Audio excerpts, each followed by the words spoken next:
Olá pessoal, como vai? Tudo bem? Professor Rodrigo Vitorino aqui, tratando da matéria Juizado Especial Civil. O professor na aula anterior comentou, analisou a perspectiva do Juizado Especial Civil naquilo que se convencionou denominar como microsistema processual. A gente tem hoje dois sistemas se operando na justiça civil aqui no Brasil.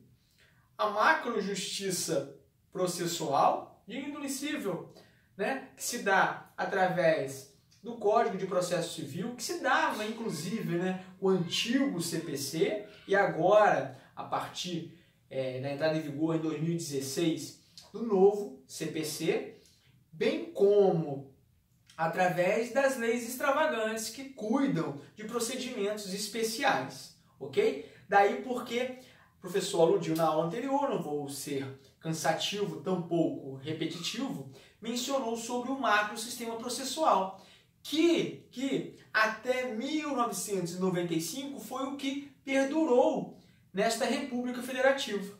Lembram? O professor aludiu que somente houve a norma programática do artigo 98 da Constituição Federal que, numa análise do sistema processual civil, percebeu que o sistema processual civil era burocrático, custoso, com a necessidade de participação em todos os atos processuais do advogado ou do defensor público, da necessidade da presença do magistrado togado para coordenar esta dinâmica procedimental, mas o que?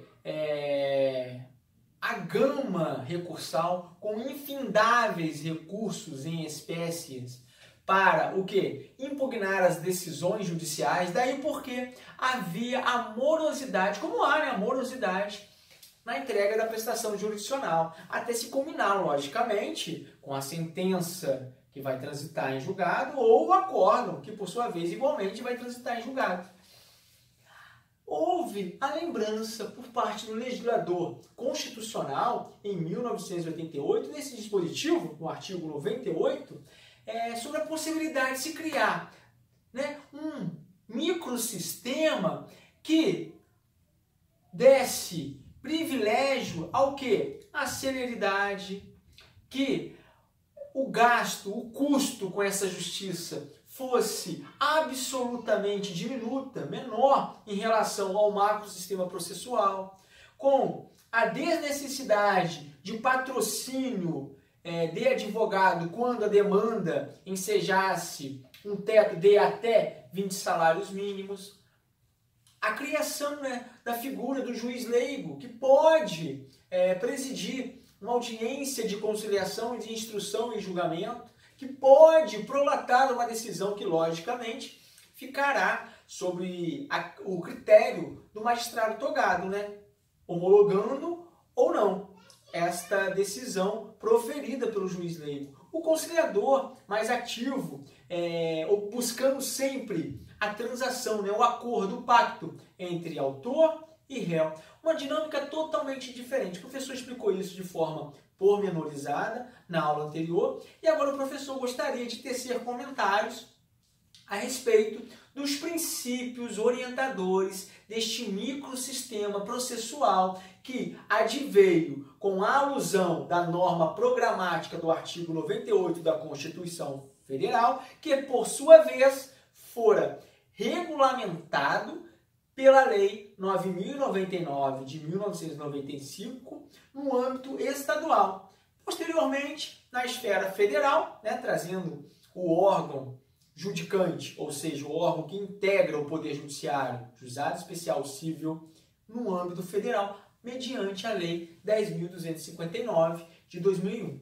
Os princípios que norteiam ou que dão base a este microsistema processual de índole civil estão lá estampados, registrados no artigo 2º da Lei 9.099 de 1995. O primeiro dos quais trata do princípio o quê? Da oralidade. Por qual razão houve por parte do legislador infraconstitucional a alusão a este princípio, o princípio da oralidade.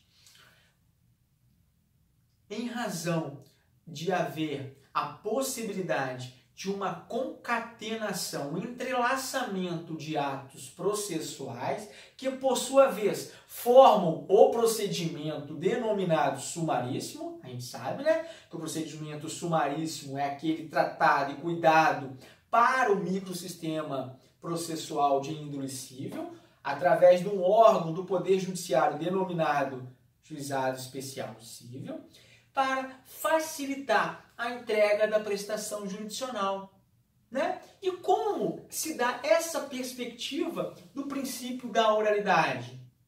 A primeira é a seguinte: a gente tem que desmembrar, né?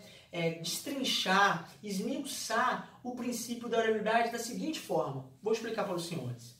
Primeiro, a prevalência da palavra falada sobre a escrita. O que seria isso, professor, essa expressão? Prevalência ou preponderância da palavra falada sobre a escrita. É que é proibido a documentos, autos, documentando aquele procedimento sumaríssimo, para instruir o procedimento sumaríssimo, esta ritualística denominada sumaríssima, não é proibido documentar, sobretudo as provas, né? A prova documental, uma prova técnica, né? A gente trata disso especificamente na aula, no encontro online. Existe a possibilidade da prova técnica. Isso não quer significar que o professor está concordando que existe a possibilidade da perícia como prova no âmbito do juizado especial civil. Mas uma prova técnica é perfeitamente possível. Explico isso melhor no encontro online. A prevalência ou a preponderância da palavra falada é o seguinte: existe a possibilidade, por exemplo, de se demandar, deduzir a sua pretensão enquanto autor de forma verbalizada, que o primeiro atendimento ou a Secretaria do Juizado Especial Civil pode reduzir a termo, designando uma audiência, né? Ou, conforme dispõe a Lei 9.099, sessão de julgamento. Dá uma olhadinha, por favor, lá no artigo 16, 17 da Lei 9.099. Né? Apesar de se tratar do termo na sessão de conciliação, eu disse sessão de julgamento, na sessão de conciliação, logicamente é uma audiência de conciliação. Né? Então ele pode trazer esta pretensão ao exercício de seu direito que ele julga, que lhe assiste, né? Seu direito material, que por sua vez, logicamente, fora resistido por parte de um terceiro, uma pessoa física ou uma pessoa jurídica. Daí qualificou, né, essa pretensão resistida nesse pedido que está verbalizando diante a Secretaria do Juizado Especial Civil. É a primeira manifestação, é o primeiro desdobramento do princípio da oralidade, a prevalência da palavra falada sobre a escrita. A contestação, igualmente, pode ser apresentada de forma verbal. Pode a parte demandada, a parte ré, se assim o desejar, apresentar a sua defesa de forma oral, em sede de audiência de instrução e julgamento.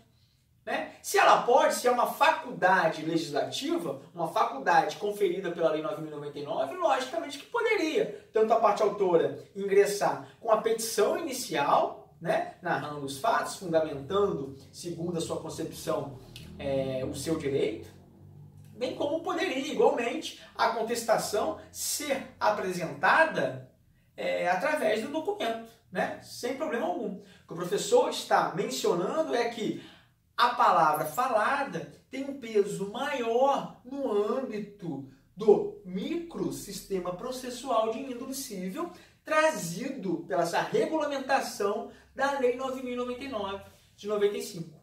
Ok? São vários outros exemplos que a gente poderia mencionar sobre essa perspectiva. Qual seria um outro exemplo, professor? Os embargos declaratórios, que seriam um recurso, podem ser opostos de forma verbal igualmente. Podem, né?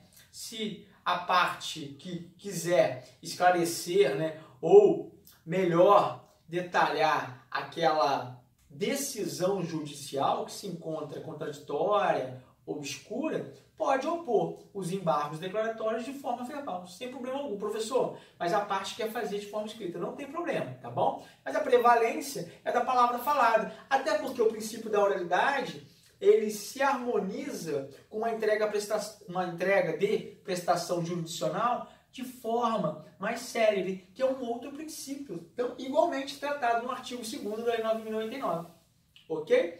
Uma outra peculiaridade, ainda quanto o princípio da oralidade, seria o quê? A imediatidade, né, entre a fonte da prova e a cognição por parte do magistrado.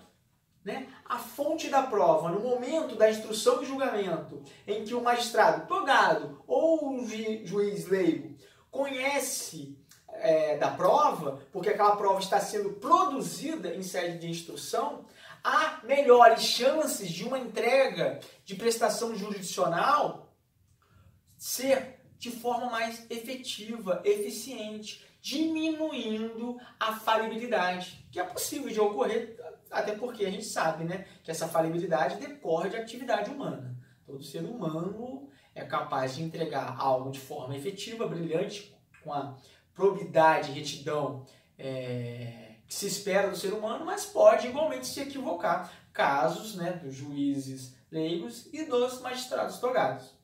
Ok? Então a chance vai diminuir quando esse próprio magistrado, num procedimento que visa preponderar a palavra falada sobre a escrita, no sentido dele acompanhar aquele discurso das partes ali, aquele diálogo das partes.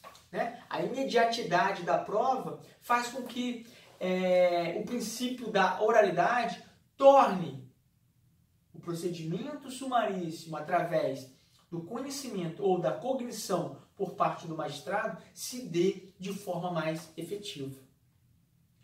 Uma outra questão advinda do princípio da oralidade seria o quê? A concentração dos atos processuais. Né? Se a gente trata da prevalência da palavra falada sobre a escrita, logicamente a gente precisa o quê? Entender que é uma dinâmica muito maior em relação e em comparação com o macro sistema processual que se advém do novo Código de Processo Civil e dos ritos especiais. Né? Aquela concentração dos atos. Né? A oitiva do autor, a oitiva do réu, das testemunhas, dos informantes, ou, excepcionalmente, da vítima, em sede de uma única audiência. Né? Audiência de conciliação, instrução e julgamento, conforme o professor explicou, em sede de encontro online, enfim. Ou quando houver necessidade, logicamente, de uma designação, primeiro, de uma audiência de conciliação e, em segundo momento, uma audiência de instrução e julgamento, que elas sejam mais próximas possíveis. Daí porque a concentração dos atos processuais. Uma outra questão advinda do princípio da oralidade é que as decisões interlocutórias que ocorrem no curso do procedimento são irrecorríveis, em regra. Ok?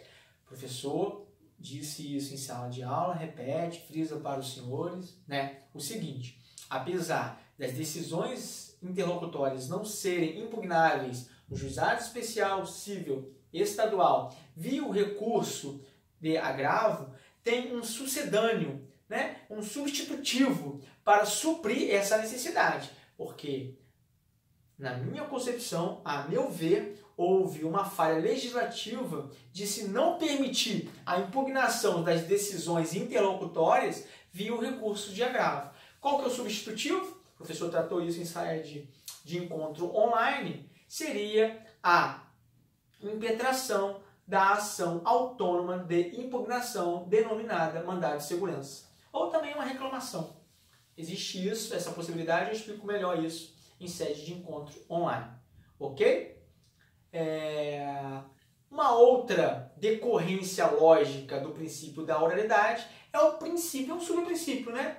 esse microsistema processual, que também é pertinente lá no processo criminal, que também é pertinente no macrosistema processual de índole civil, tá? O princípio da identidade física do juiz. Aquele que produziu a prova em sede de audiência de instrução necessariamente será o mesmo juiz que, através da cognição exauriente, que é aquele conhecimento mais aprofundado, mais verticalizado a respeito, sobretudo, do conteúdo pretendido na petição inicial, bem como do conteúdo advindo da resistência através da contestação e, inclusive, e igualmente, do conteúdo probatório, né? Tem que ser o quê? Algo profundo, verticalizado, para uma entrega de uma prestação jurisdicional efetiva. Razão pela qual aquele que produziu a prova, em sede de instrução, será o mesmo juiz leigo ou juiz togado que proferirá a sentença no âmbito civil. Ou, logicamente, né, a gente tratando especificamente da concatenação dos atos numa audiência concentrada, pode haver, não no futuro, né, mas na própria audiência, a entrega da prestação jurisdicional através da sentença, com aquele mesmo magistrado, imperando daí o princípio da oralidade sob o viés do princípio da identidade física do juiz. Ok? Deixa eu ver quanto tempo a gente está. Eu preciso parar o vídeo, senão eu não consigo postar no NEAD. Eu volto ainda com os princípios. Obrigado.